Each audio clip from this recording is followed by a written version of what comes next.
Le pass vert numérique de l'UE devrait faciliter les voyages de ceux qui ont bénéficié des vaccins approuvés par l'UE. L'objectif est d'autoriser davantage de déplacements au sein du bloc, tout en espérant débloquer l'industrie touristique lourdement frappée avant l'arrivée de l'été. La nouvelle a été saluée par certaines agences de voyage qui ont plongé depuis que la pandémie de Covid-19 a frappé il y a un an. Nous serions absolument ravis de quelque chose comme ça, mais ce n'est qu'un élément. Nous ne serons pas tous vaccinés d'ici l'été, même en Allemagne, donc nous devons aussi inclure une stratégie de test pour les gens qui seront capables de voyager. Un pass vaccinatoire est absolument nécessaire pour faciliter les voyages et par-dessus tout, il doit être numérique. Ainsi, cela fluidifiera les voyages. Le certificat autorise les détenteurs à vérifier quel vaccin ils ont reçu, de même que les résultats du test. Il est toujours peu clair si ceux vaccinés peuvent encore transmettre le virus à d'autres.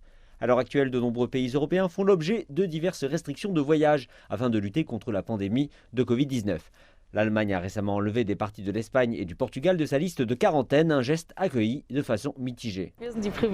Nous sommes des privilégiés car nous pouvons simplement nous rendre ici. Nous utilisons ces privilèges, mais ce n'est pas juste.